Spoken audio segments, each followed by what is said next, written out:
Assalamualaikum warahmatullahi wabarakatuh. Perkenalkan, kami dari kelompok 5 Praktikum Analisa Farmasi Kuantitatif.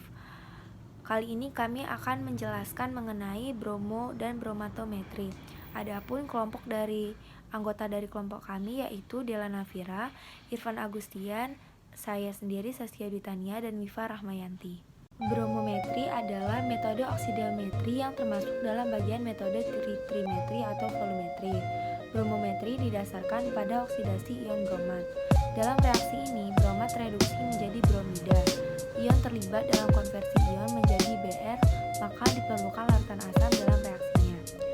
Bromatometri merupakan penetapan kadar suatu zat berdasarkan reaksi redoks dengan menggunakan kalium bromat sebagai titran. Kalium bromat adalah oksidator kuat dalam suasana asam oleh reduktor akan direduksi menjadi bromid. Bromatometri dilakukan dengan titrasi secara langsung karena proses titrasi berjalan dengan cepat. Titrasi bromatometri memiliki beberapa keuntungan pada proses titrasinya, yaitu pelaksanaannya praktis dan mudah, tidak banyak masalah yang ditemukan, dan mempunyai perbandingan stoikiometri yang sederhana. Sedangkan kerugiannya yaitu sulit untuk menentukan titik akhir titrasi. Selanjutnya, saya akan menjelaskan tentang mekanisme bromatometri dan bromometri. Yang pertama yaitu mekanisme bromatometri. Oksidasi bromatometri yang relatif tinggi dari sistem ini menunjukkan bahwa kalium bromat adalah oksidator kuat. Hanya saja kecepatan reaksinya tidak cukup tinggi. Untuk menaikkan kecepatan ini, harus dilakukan titrasi dalam keadaan panas dan dalam lingkungan asam kuat. Jika reaksi antara senyawa reduktor dan bromin dalam lingkungan asam berjalan cepat, maka titrasi dapat dijalankan secara langsung dengan KBRO3 sebagai titran, di mana titik akhir titrasi ditunjukkan dengan adanya warna bromin dalam larutan. Kemudian, saya akan menjelaskan mengenai mekanisme bromometri.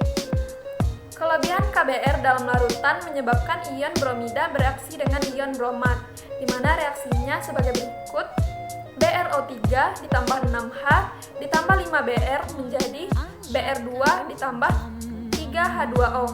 Kemudian ditambahkan HCl untuk memberikan suasana asam agar bromin dapat terbebas.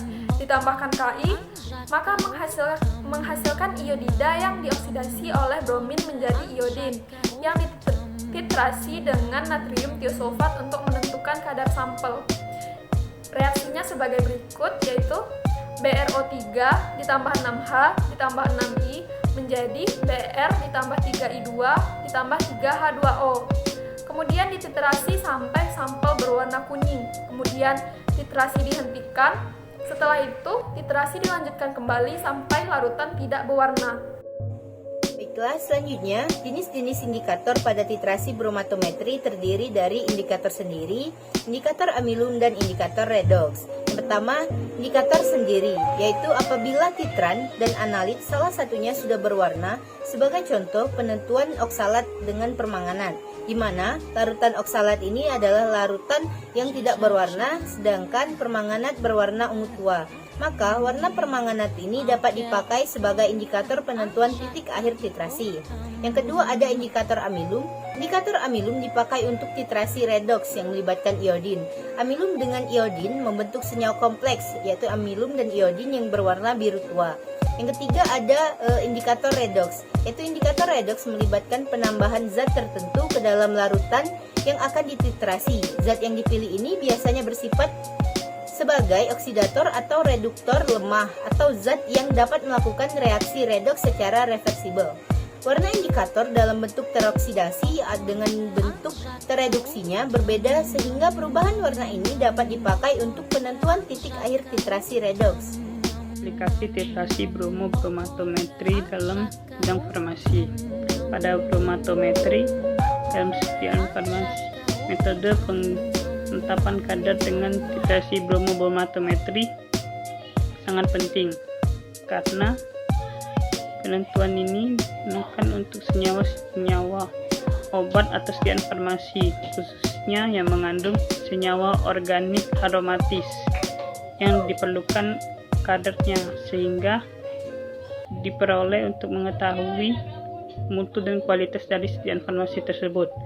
Kemudian pada bromatometri digunakan untuk analisa kualitatif seperti identifikasi organoleptik, dan untuk analisis kuantitatif untuk menghitung kadar dari suatu senyawa.